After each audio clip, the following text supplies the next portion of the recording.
சரியா, பணத்தை கொடுத்துட்டு வாப்பா.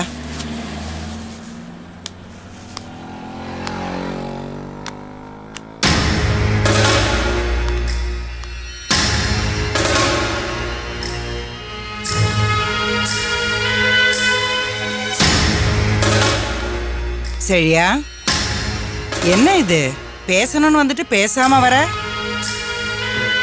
இல்லத்த, காலையில கவிதா என்கிட்ட பேசினா, வெளிப்படையாக நான் காதலிக்கிறேன்னு சொல்லிட்டா. நானும் சரின்னு சொல்லிட்டேன். நல்ல விஷயம் தானடா. இல்லத்த, சம்மதம் சொல்லிட்டேனே தவிர உள்ளுக்குள்ள பயமா இருக்கு. எதுக்கு பயம்? இல்லை, கவிதா வசதியான வீட்டு பொண்ணு. நம்ம நிலைமை இப்போ சரியில்லை. அதான் அவங்க வீட்டில் ஒத்துக்குவாங்களான்னு. கஷ்டம்தான். இதுக்கு முன்னாடி கவிதா வீட்டில் ஒத்துக்கிறாங்களோ இல்லையோ, உங்கள் வீட்டில் இருக்கிறவளுங்க ஒத்துக்கணும்.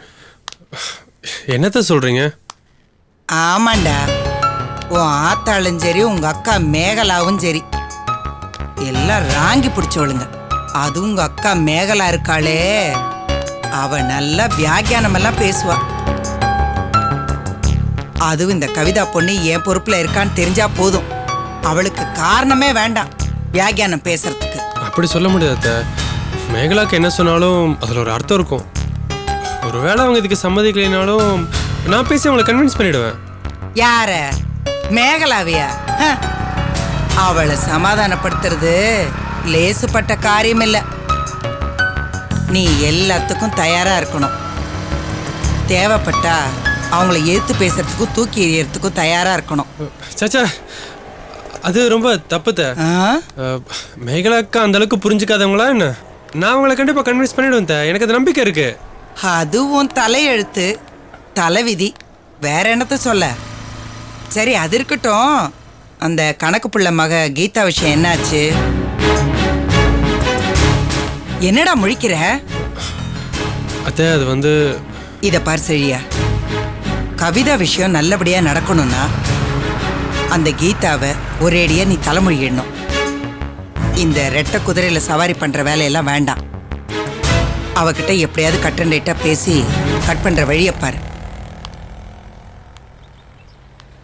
சரியா, இது பொம்பளைங்க சமாச்சாரம். நாளை பின்ன பெரிய பிரச்சனையா வந்துடக்கூடாது. கவிதா வீட்டில் இதை பற்றி பேசி சம்மதம் வாங்க வேண்டியது ஏன் பொறுப்பு. ஆனால் அதுக்கு முன்னாடி கீதா விஷயத்தை பேசி முடிக்கணும். பேசி முடிக்கிறதுனா என்ன? மறுபடியும் உன்னோட வாழ்க்கையில் தலையிடக்கூடாது. அந்த அளவுக்கு பேசி முடிக்கணும். புரியுதா? வா.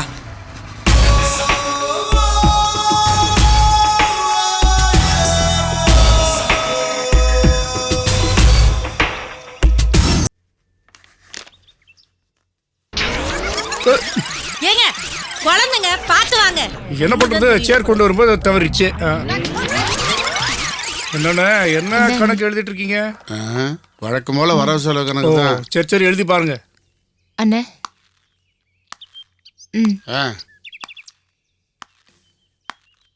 இந்தாங்க மாமா. எங்க போயிட்டாங்க ரெண்டு பேரும்? ஆள் இல்லையோ? இந்த பாரு விஜி, உன்னை நினைச்சா எனக்கு ரொம்ப பெருமையா இருக்குமா. என்ன மாமா? ஆமாம்மா, ஒரு அப்பனா என் பிள்ளைக்கு நான் நிறைய சொத்து சேர்த்து வச்சிருக்கேனே ஒழிய அவனுக்குன்னு ஒரு தொழில் வேணும், அவனையும் கௌரவமா ஊர் மதிக்கணும் அப்படின்னு நான் நினைக்கவே இல்லைம்மா. உங்களை குத்த சொல்ல முடியாது மாமா, உங்களுக்கே 1000 வேலை இருக்கு. இருக்கட்டுமா, இருந்தாலும் அதை நான் நினைச்சிருக்கணும் பாரு. ஆனா நான் நினைக்காத ஒண்ண நீ நினைச்ச பாரு, அதனாலதான் நீ அவனுக்கு ஒரு நல்ல பொண்டாட்டியா இருக்க. என்னன்னு மாமா இப்படி வளர்றாங்க? பூபதியை நம்பி பணத்தை போட்டா எல்லாத்தையும் ஊதி தள்ளிடுவான்னு தானே அவனுக்கு ஒரு தனியா பிசினஸ் அமைச்சு கொடுக்காம இருந்தாங்க. அட விடு நந்து, ஏதோ எமோஷனல் சொல்லியிருப்பாரு. ஐயே, என்னது இது? எப்ப பார்த்தாலும் நீங்க 2 பேரும் காதுக்குள்ள குசு குசுன்னு புருஷ முன்னாடி மாதிரி பேசிட்டு இருக்கீங்க. போச்சுடா, ஏமா அப்படி அபாண்டமா பழி போடுற? பின்ன நாங்க இங்க பேசும்போது அங்க என்ன தனி கச்சேரி பண்றீங்க? அது ஒண்ணும் இல்ல மாமா, பூபதி புது பிசினஸ் ஸ்டார்ட் பண்ண போறா இல்லையா, அதை எப்படி டெவலப் பண்றதுங்கிறத டிஸ்கஸ் பண்ணிட்டு இருந்தோம். அதேதான், எங்களுக்கு அக்கறை இருக்குல்ல. அப்படி விவரமான மேட்டரா இருந்தா எதுக்கு சைலண்டா பேசணும்? ஓப்பனா சொல்ல வேண்டியதானே. சரி சரி, பிசினஸ் ஆரம்பிச்சிடலாம். அம்மா மருமகளே, நான் பணத்தை போட்டுட்டு ஒதுங்கிடுறேன். மற்றபடி இந்த பிசினஸ் சம்பந்தமா எல்லா பொறுப்பும் ஒண்ணுதான். ஏன்னா நான் தைரியமா பணம் போட முன் வந்ததுக்கே நீதான் காரணம். நீ இந்த வீட்டுக்கு மருமகளா வந்ததே நாங்க செஞ்ச பெரிய பாக்கியம், பெரிய அதிர்ஷ்டம்னு கூட சொல்லலாம். எப்பா இந்த வீட்டுக்கு 2 அதிர்ஷ்டம். நான் மகளா பிறந்ததுக்கு அப்புறம் தானே நீங்க தொழில முன்னேறினீங்க, அதை விட்டுட்டீங்க. ஆமா ஆமா ஆமா ஆமா மாப்பிள்ள, விஜி வந்தது இப்ப அதிர்ஷ்டம்னா என் மக தாமரை பிறக்கும் போதே இன்னொரு அதிர்ஷ்டம் இருந்துச்சு. ஆமா, அப்பதான் நான் பிசினஸ்ல ஓகோன்னு வந்தேன். நல்லா கேட்டுக்கோங்க, நான் பிறந்த உடனே தான் அப்பாவுக்கு இவ்வளவு பெரிய யோகம் வந்துச்சு. அப்படியா? கடவுள் எப்பவுமே ஒரு சந்தோஷத்தை கொடுக்கும் போது கூடிய ஒரு துன்பத்தையும் கொடுப்பான். மாப்பிள்ள, நீங்க கொஞ்சம் உங்க வெட்டி பேச்சை நிறுத்துறீங்களா? ஓ விஜி, நடுவுல இந்த அங்கும் கண்மணியும் வந்ததுல உனக்கு கொஞ்சம் மனசுக்கு சங்கடம் தான். சாதாரண சங்கடம் இல்ல மாமா, பல நேரங்கள்ல ரொம்ப அவமானமா இருக்கு, ரொம்ப வேதனையாவும் இருக்கு மாமா. சரி சரி விடுமா. அதே இந்த தெருக்கூத்துல நடுவுல கோமாளிங்க வருவாங்கல்ல, அது மாதிரி ஏதோ இவங்க நடுவுல வந்து குட்டி கலாட்டா பண்றாங்கன்னு நினைச்சுக்கேன். நீ அவங்கள பத்தி எல்லாம் கவலையே படாதம்மா. நீ என்ன நினைக்கிறியோ அதை செஞ்சுக்கிட்டே இரு. மூச்சுக்கு மூச்சு அத்தை கண்மணிய மருமகளேன்னு அவளை தாங்குறாங்க. நீ அவங்கள பத்தி எல்லாம் கவலைப்படாதம்மா. நான் அடிச்சு சொல்றேன், நீ தான் இந்த வீட்டு மருமக.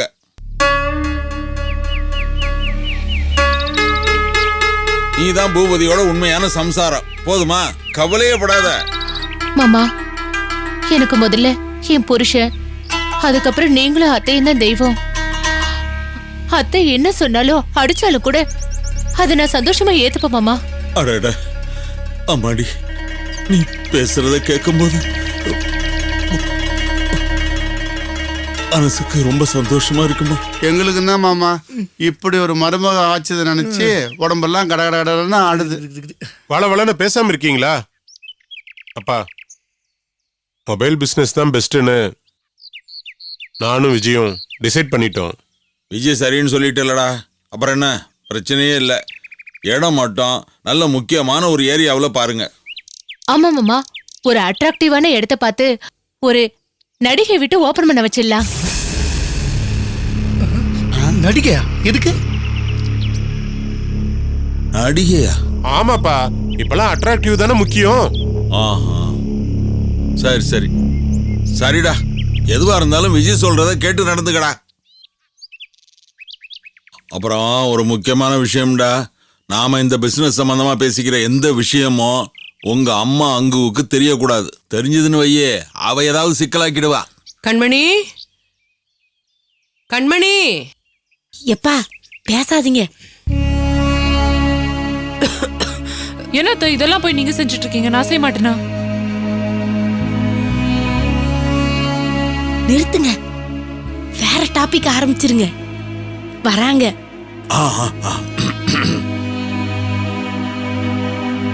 என்னது நம்மள பார்த்த உடனே ஆந்த மாதிரி முழிக்குதுங்க. ஏதோ மறைக்கிறாங்கன்னு நினைக்கிறேம்மா. வா சொல்றேன்.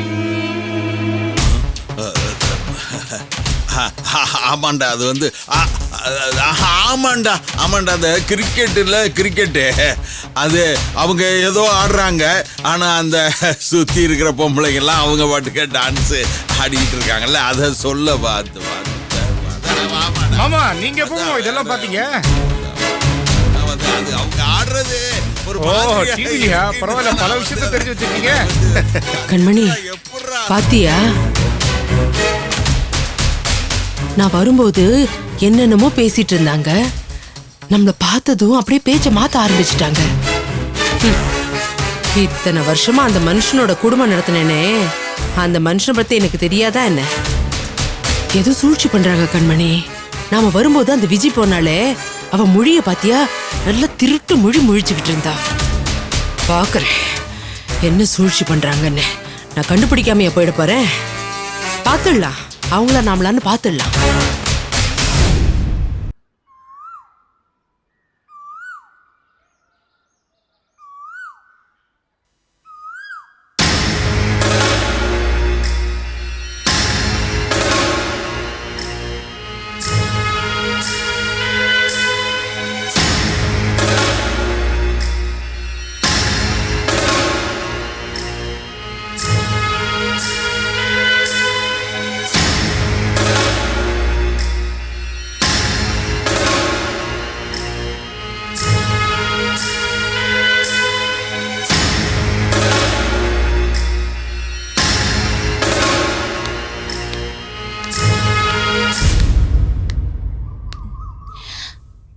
சரியா வந்ததுல இருந்து எதுவுமே பேசாம ஆளுக்கு ஒரு யோசனையில இருக்கும்.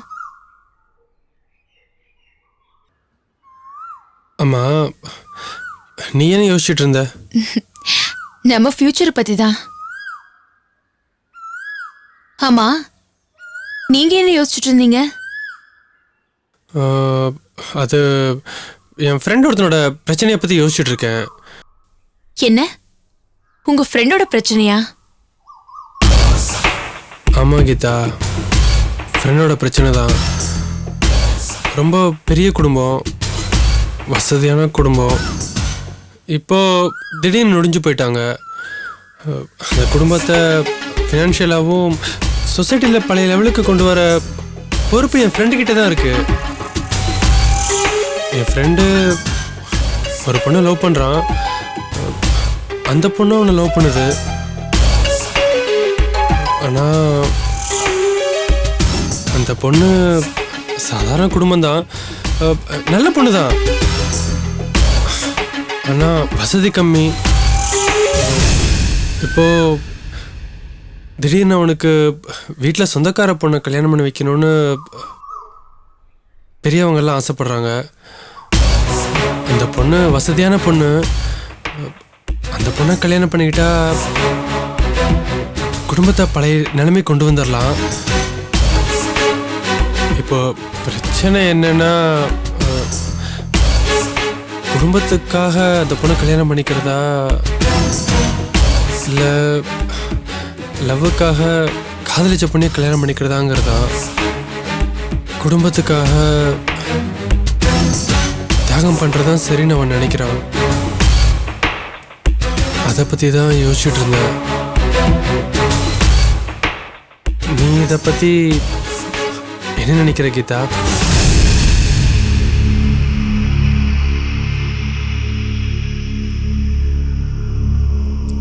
என்ன கீதா, எதுவுமே பேச மாட்டேங்கிற?